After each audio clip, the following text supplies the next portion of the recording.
I'm Corbett Wall with DV Auction, here with your feeder flash for Wednesday, October the 12th, brought to you in part by Vitalix. Vitalix has multiple options for controlling and repelling the fly population in your herd. If you haven't noticed, these flies have been getting pretty gentle and pretty sticky here lately. Get the blue tub, go to Vitalix.com. Cattle futures rebound on Tuesday, actually regained a little bit more than they lost on a big down Monday. And it kind of shows that your feeder cattle want to be higher. Your feeder cattle futures want to be higher if it wasn't for the grains pushing them off course all the time. But your corn was down a little bit after being up pretty good on Monday. Kansas City hard red winter wheat was down 33.5 on Tuesday after being up 54 cents on Monday. Boy, that's a stationary price there, but even after being down 33.5, still at 9.90 3/4 cents a bushel. Just every day it's something. If it wasn't enough having that war in the Ukraine going on, keeping everything unsettled all the time, and then we've got the Mississippi River barge situation that gets worse every single day. Now we had some more news that come out here early this week that the possibility of a railroad strike has reared its ugly head again. One of the unions has rejected the 24% raise, basically saying that they want that, plus they want a change in working conditions, and a lot of that has to do with guys being able to be completely off and not on call all the time, which we've talked about that before. But it's just something all the time, and you wonder why commodity people drink as much as they do. Who could ever kind of forecast all this stuff? In fact, that stuff, and then how your market's going to react to it. There's still a lot of uncertainty about how your grain markets are going to react to this Mississippi River barge deal. Some people think that your grains are going to get higher.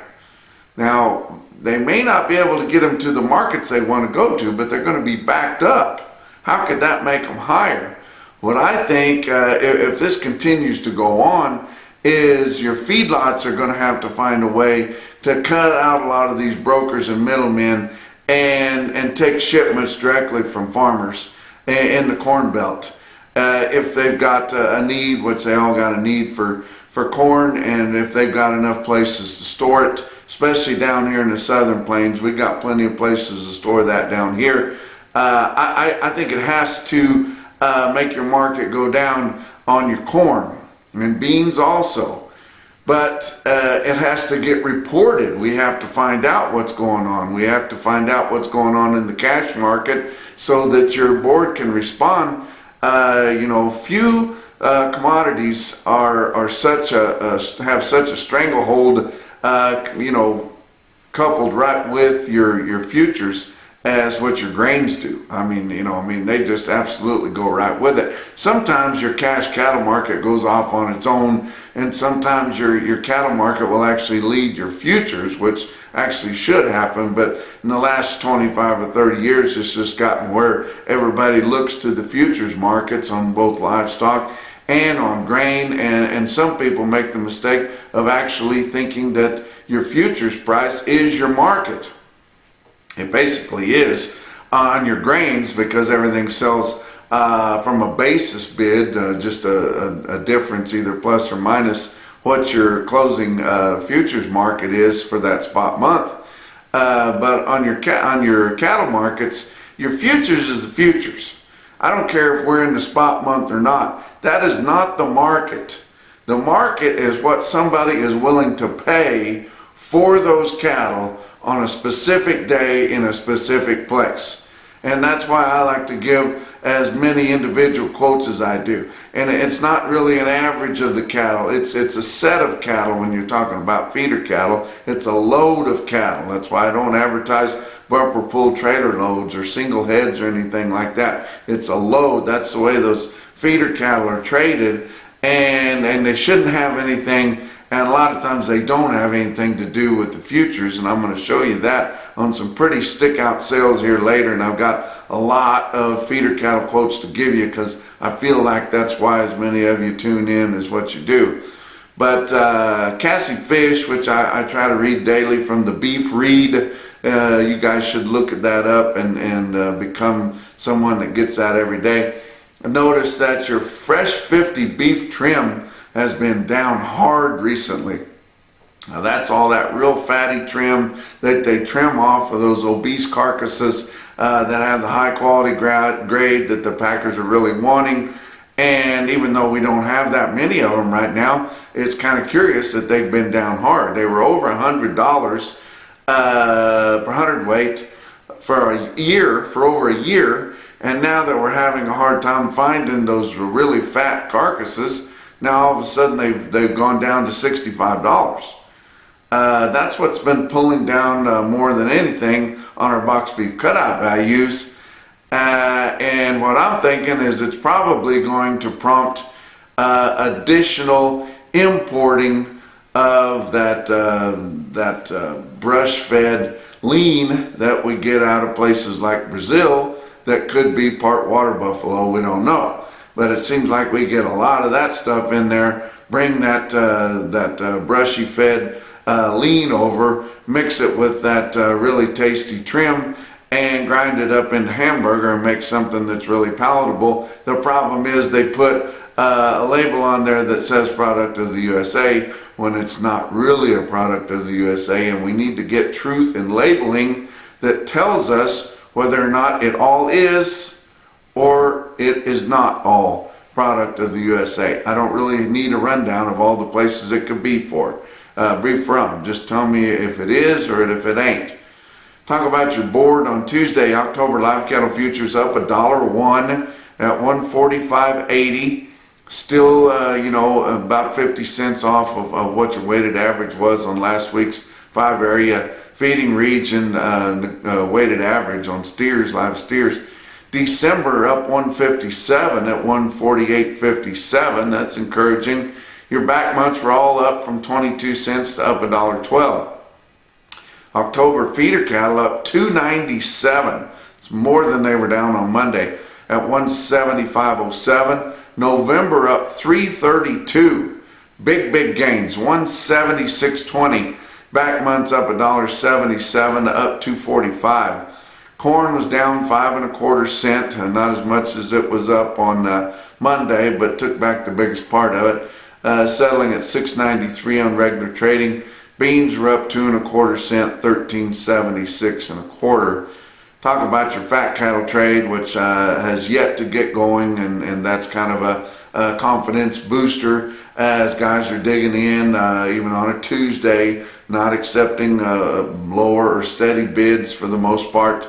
We haven't established anything at all, but we did see a little bit of trade, about 1,400 head in Iowa, and that's the only price we've seen. We've seen a few weak sisters give in at that 146 and 230.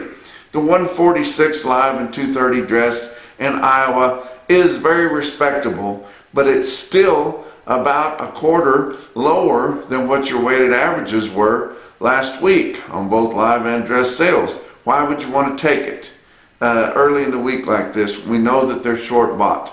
No other direct trade reported anywhere. They're kind of holding their cards close to their chest. We had a lighter run at Stockman's Livestock in Yankton, South Dakota, so your packers could kind of resist digging in and buying the cattle that we know that they want.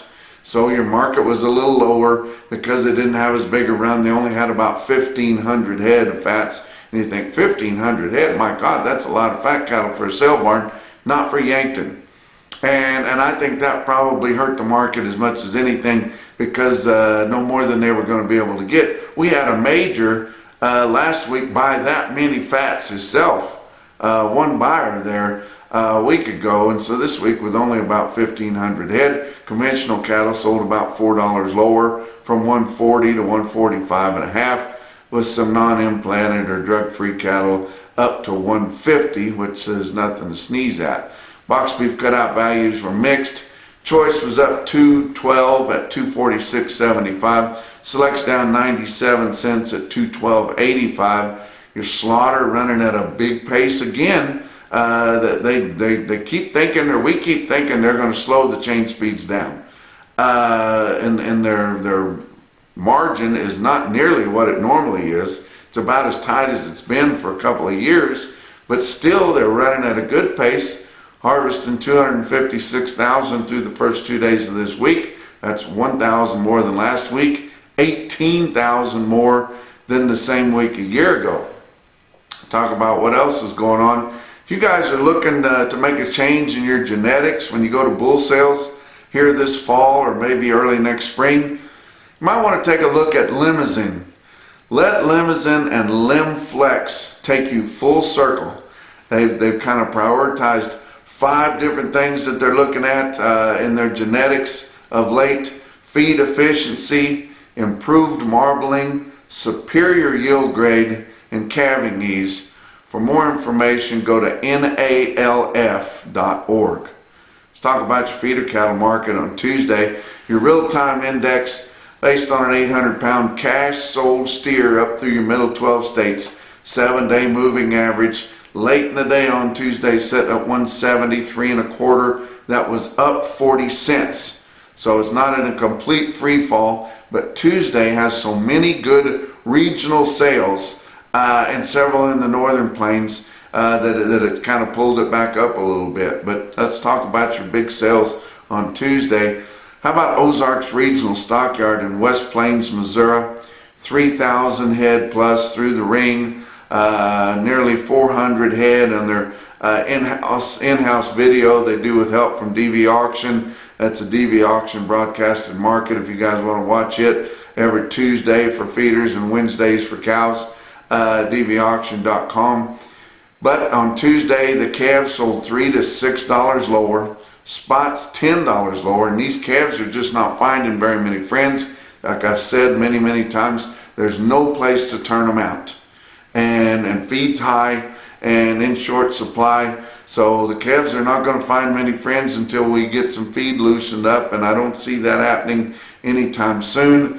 Of course, your calves in the northern plains are finding more friends as we get through harvest and these Corn Belt farmer feeders get done. They get their combines power washed off and get those put away. Then we'll see some more interest in calves, mostly be northern plain stock calves, but that'll also help the market in the southern plains on their calves too, because those farmers will feed calves. They like to slow feed them, buy fancy calves, and make them really good. But at West Plains, your calves are 3 to 6 lower, spots 10. Yearlings were steady to firm on the steers. Heifers were not well tested. They have those Gardner steers. They've had them every week for the last few weeks, come out of northern Arkansas there. But they sell 4 loads at a time, not a small outfit. Last week they were a bunch lower than the previous week. But this week the Gardner steers, and they sold 4 loads of them, weighed 928 pounds at $169, and that was 50 cents higher than what they sold for last week, and weighed almost exactly the same. Really good test of the market. That's where your steady to firm comes in there. And Dan Hill had excellent training right there. He's a good friend of mine, does a hell of a job reporting that market for Missouri Department of Agriculture. Let's talk about Philip the Giant. Getting into that time of the year where they have big sales. Philip, South Dakota. Philip Livestock Auction had 4,500 head there. You look at this automated market report through Cattle Market Central. You see that the prices were mostly higher on your weighted averages. You see out to the right there, but big runs in 4 and 5 weight and even 6 weight steers there. How about 1,371 head of 5 weight steers, averaging 544 with a weighted average price of $213.94. $10 higher on the weighted average. Wow. 817 head of 6 weight steers, average 621 at $203.04 on your 6 weights. That's $9 higher than last week. 374 head of 4 weight heifers, averaged 452 with a weighted average price at 199.57. That's about $5 lower. And 870 head of 5-weight heifers averaged 534 with a weighted average price on all those 5-weight heifers of 192.55. That's $6 higher on your weighted average price than a week ago. Going to give you several quotes from all around. How about Kingsville Livestock Auction, just east of Kansas City there? A friend of mine, Steve Varner, messaged me about his backgrounded steers, backgrounded in a lot. 63 head of them weighed 830 pounds at 181. He did note that they had some grass steers that weighed similar to that bring $2 or $3 more. So you would expect that, but that's still a hell of a price on lot backgrounded steers right there. How about Denny Rezac Livestock Commission in St. Mary's, Kansas? Sells 63 head of 836 pound steers at 182.25. Very respectable there. St. Mary's, Kansas. Heard from Daryl Rowden. He took his cattle to North Platte Stockyards, now owned and managed by the same outfit as has Ogallala. They're doing a good job, and that market is growing. But the Gothenburg, Nebraska heifers, grass heifers belonging to Daryl Rowden there, he sold 153 head of them right off the grass. Girls weighed 670 at 187. Wow. Talk about some of your other markets around. How about Cattleman's Livestock? Give you an eastern market in Harrison, Arkansas. They sell 154 steers through the ring, 701 pounds at 183. Turlock Livestock Auction Yard, Turlock, California. Max Oliveira runs that market, does an excellent job, really good guy, great auctioneer. Sells 57 steers in Turlock, California, weigh 885 at 185.50. I wouldn't doubt that they probably had some bells and whistles on them, but I could not find that out. But regardless, it's a hell of a quote. Biggest quote I saw on light calves also come out of Phillip Livestock, Phillip, South Dakota. 103 head of 501 pound steer calves bring 231.25.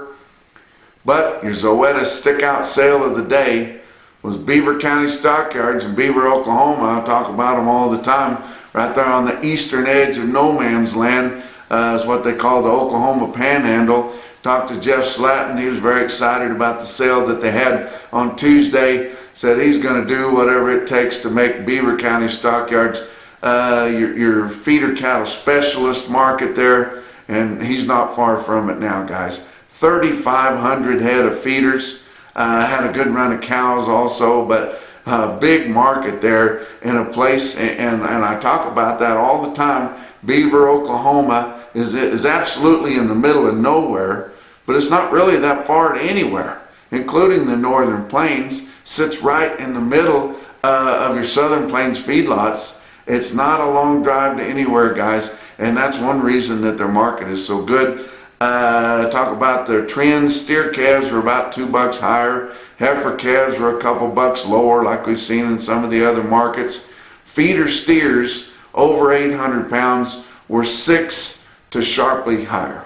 $6 higher to sharply higher. I can't go up any more than 10, and have good faith in that, but they were really higher, guys. And you look at this automated market report out of Beaver County Stockyards, and you see 223 head of 5-weight steer calves average 541 at 180.24. That's just the difference between your Southern Plains and the Northern Plains, guys. There's nothing for those calves to eat.